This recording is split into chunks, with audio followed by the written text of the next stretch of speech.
Police আমাকে dress খুলে মারতে আসছে, আমাকে সিভিক পুলিশ ড্রেস খুলে মারবে। হ্যাঁ, ও বলছে আমি এখন পাবলিক, হাটে মারবে আমাকে। তো বন্ধুরা, সিভিক ভলেন্টিয়াররা বর্তমানে কি করছে আশা করি আপনারা সকলেই জানেন। সিভিক ভলেন্টিয়ারের কাজ কি তো আশা করি আমরা সকলেই জানি, ঠিক আছে। তো পুলিশের হেল্প করবে অবশ্যই কিন্তু সিভিক ভলেন্টিয়ারের কাজ। এই যে আমাদের রাজ্য সরকার বর্তমানে এখন সিভিক ভলেন্টিয়ার কিন্তু নিয়োগ করছে। সিভিক ভলেন্টিয়ার নিয়োগের একটাই কারণ যে পুলিশের হেল্প করবে, ঠিক আছে, সহযোগিতা করবে পুলিশের। তো ব্যাপারটা হচ্ছে এই যে পুলিশের সহযোগিতা করবে, তো সিভিক ভলেন্টিয়াররা কোথাও কিন্তু ভালো কাজ করে, কোথাও কিন্তু খুব খারাপ কাজ করে, ঠিক আছে, আশা করি আপনারা সকলে জানেন। তো অনেক কিন্তু ভিডিও ভাইরাল হচ্ছে এই সিভিক ভলেন্টিয়ারের বিরুদ্ধে। তো সিভিক ভলেন্টিয়ার কিন্তু বর্তমানে বিনা ট্রেনিংয়ে কিন্তু সিভিক ভলেন্টিয়ার বর্তমানে এখন কাজ করছেন, চাকরি করছেন। পুলিশের কিন্তু চাকরি আশা করি জানেন, পুলিশের চাকরি কিন্তু ট্রেনিং প্রাপ্ত, ঠিক আছে। কিন্তু একজন সিভিক ভলেন্টিয়ার হতে গেলে কোনো রকম কিন্তু ট্রেনিং দিতে হয় না। তো একজন পুলিশ কর্মী কিন্তু লয়ের আন্ডারে থাকে এবং ল কাকে বলে সব কিছু কিন্তু একজন পুলিশ জানে। লয়ের ব্যাপারে কিন্তু একজন পুলিশ কর্মী সব জানে, কিন্তু একজন সিভিক ভলেন্টিয়ার কোনো কিছু কিন্তু জানে না, ঠিক আছে। তো ব্যাপারটা হচ্ছে এখানে বর্তমানে সিভিক ভলেন্টিয়াররা কোথাও এমন কাজ করে যে কোনো কিছু কিন্তু বলার থাকে না, প্রচুর কিন্তু গন্ডগোল বাঁধিয়ে দেয় সিভিক ভলেন্টিয়ার অনেক জায়গায়। এই যে আমাদের রাজ্য সরকার বর্তমানে এখন সিভিক ভলেন্টিয়ার কিন্তু নিয়োগ করছে।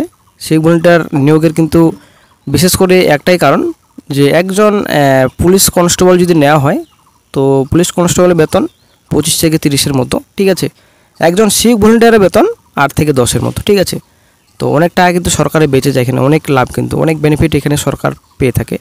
তো ব্যাপারটা হচ্ছে এখানে এই যে সিভিক ভলেন্টিয়ার নিয়োগ করা হচ্ছে, এই যে পুলিশের অভাবটা কিন্তু অনেকটাই মিটে যাচ্ছে আশা করি আমরা জানি। সরকার কিন্তু প্রচুর চালাক, আশা করি আমরা সকলে জানি। আমাদের রাজ্য সরকার বর্তমানে যা করছে বর্তমানে আমাদের সঙ্গে অ্যাকচুয়ালি বেকার চাকরি প্রার্থীদের সঙ্গে ওবিসি ম্যাটার, ওই ওবিসির জন্য কিন্তু বর্তমানে সমস্ত রিক্রুটমেন্ট প্রসেস, সমস্ত রিক্রুটমেন্ট নোটিফিকেশন কিন্তু আটকে রাখা হয়েছে। যদি আবার কোনো কিছুই না OBC matter, SSC recruitment notification তো প্রকাশিত করেছে, সেটা কীভাবে জাদুর মতো প্রকাশিত হয়ে গেল এমনিতেই। তবে যাই হোক, মেন পয়েন্টে চলে আসছি। তো সোমবার রানীগঞ্জ থানা এলাকায় রানীসাহের মোড়ে 19 নম্বর জাতীয় সড়কের আপ সার্ভিস রোডে এক লরি চালকের সঙ্গে দুর্ব্যবহারের অভিযোগ ওঠে সিভিক ভলেন্টিয়ার সোমনাথ মণ্ডলের বিরুদ্ধে। অভিযোগ, রাতের রাস্তায় একটি লরি দাঁড় করিয়ে চালকের কাছে তোলা চান সোমনাথ। লরি চালক টাকা দিতে নারাজ হলে সোমনাথ তার ইউনিফর্ম খুলে লরি চালকের উপর হামলা চালানোর চেষ্টা করেন। সে সময় অন্যান্য পুলিশকর্মী সোমনাথকে বাধা দেন। সমাজ মাধ্যমে পুরো ঘটনার ভিডিও ছড়িয়ে পড়ে। ওই লরি চালকেই ভিডিও করছিলেন বলে খবর। তদন্তে নেমে ভিডিওর সত্যতা যাচাই করে পুলিশ সেই সঙ্গে যে এলাকায় ওই ঘটনা ঘটে সে সময় সেখানে যে স্থানীয় মানুষজন উপস্থিত ছিলেন তাদের সঙ্গে কথাবার্তা বলেন তদন্তকারীরা। ঠিক কী ঘটনা ঘটেছিল, ওই সিভিক ভলেন্টিয়ার কেন শার্ট খুলে মারধর করতে যাচ্ছিলেন, তিনি পুলিশকে অমান্য করেছিলেন কিনা, সব খতিয়ে দেখা হয়। তারপরে অভিযুক্ত সিভিককে শাস্তি দেওয়া সিদ্ধান্ত নিয়েছে। ডিসিপি ট্রাফিক পিভিজি সতীশ বলেন, ভাইরাল ভিডিও সত্যতা প্রমাণিত। সিভিক ভলেন্টিয়ার সোমনাথ মণ্ডলকে আপাতত কাজ থেকে বসিয়ে দেওয়া হয়েছে, চাকরি থেকে বাতিল করা হয়েছে।